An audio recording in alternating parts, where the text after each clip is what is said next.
The D.B. Cooper hijacking of 1971 is one of the wildest unsolved mysteries in American history. A real-life heist so bold it feels like it belongs in a Hollywood thriller. In fact, fans of Prison Break might recall the character Charles Westmoreland, who was hinted to be D.B. Cooper himself, spinning tales of a daring skyjacker who vanished with a fortune.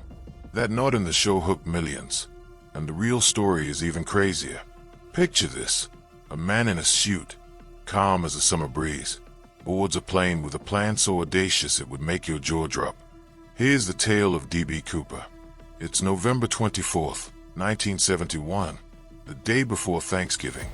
A man calling himself Dan Cooper, later misreported as D.B. Cooper by the press, steps up to the Northwest Orient Airlines counter at Portland International Airport. He's in his mid-40s, dressed sharp in a dark suit, white shirt, and black tie, carrying a small black attaché case. He buys a one-way ticket for Flight 305, a short 30-minute hop to Seattle. To the ticket agent, he's just another businessman, maybe heading home for the holidays. But this guy is about to pull off the only unsolved airplane hijacking in U.S. history. Cooper boards the Boeing 727, a sleek jet with 3 engines and a rear air stair, a staircase that drops from a plane's tail. He takes seat 18C, near the back, and orders a bourbon and soda from a flight attendant named Florence Schaffner. The plane's got 36 passengers, a crew of 6, and a vibe of routine travel. It's rainy outside, typical Pacific Northwest weather, and the plane takes off at 2:50 p.m. Nobody suspects the guy in the suit is about to turn this flight into a legend. About 20 minutes after takeoff, Cooper lights a cigarette. Smoking was allowed on planes back then, and hands Florence a note. She's busy, so she slips it into her pocket without looking. Cooper leans in, cool as ice, and says, "Miss, you'd better read that note. I have a bomb." Her heart skips a beat. She unfolds the paper, and there, in neat handwriting, is a message claiming he's got a bomb in his briefcase. Cooper opens the case just enough to show her red sticks, wires, a battery. It looks real enough to make her stomach churn. He tells her to sit next to him and delivers his demands: $200,000 in cash, about $1.5 million today, for parachutes, and a fuel truck ready in Seattle to refuel the plane. No funny business, or the bomb goes off. Florence, keeping her cool, takes the note to the cockpit.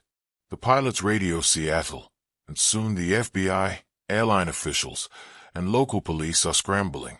Cooper's calm, sipping his bourbon, acting like he's just another guy waiting for his flight to land. The plane lands in Seattle at 5:39 p.m. Cooper's smart. He keeps the plane on the ground, away from the terminal, and orders the crew to dim the lights and lower the window shades to keep snipers at bay. The FBI delivers his ransom, $200,000 in unmarked $20 bills, stuffed into a knapsack, and 4 parachutes. Cooper lets the 36 passengers and 2 flight attendants, including Florence, leave the plane. He's got what he wants, but the real show is just starting. Now it's just Cooper, the remaining crew, and the pilots in the cockpit. He gives precise instructions: fly to Mexico City, keep the plane below 10,000 feet, flaps at 15 degrees, and, most importantly, keep that rear air stair down. The pilots warn him it's risky to fly with the stairs open, but Cooper doesn't care. He knows this plane inside out, like he's studied its every nut and bolt. The FBI tries to stall, saying the plane needs more fuel, but Cooper's not having it. At 7:40 p.m., the 727 takes off again, heading south into the stormy night. Here's where it gets wild. Somewhere over the dense forests of Washington state, between Seattle and Reno, Nevada, Cooper ties the money to his waist, straps on a parachute, and walks to the back of the plane. The crew's locked in the cockpit, following his orders. The wind's howling, the rain's pounding, and the plane's cruising at 200 miles per hour through turbulence. At around 8 p.m., a light flicks on in the cockpit, a signal that the rear stair has been fully lowered. Cooper, with his suit, tie, and $200,000, steps out into the freezing night sky and jumps. The temperature's below zero, the wind's brutal, and is parachuting into a wilderness of trees, rivers, and mountains. The crew feels a slight jolt as the plane's pressure changes. They call out to him over the intercom. No answer. D.B. Cooper is gone. The plane lands safely in Reno at 10:05 p.m. The FBI swarms it, but there's no sign of Cooper, just a clip-on tie, a tie pin, and 8 cigarette butts left behind.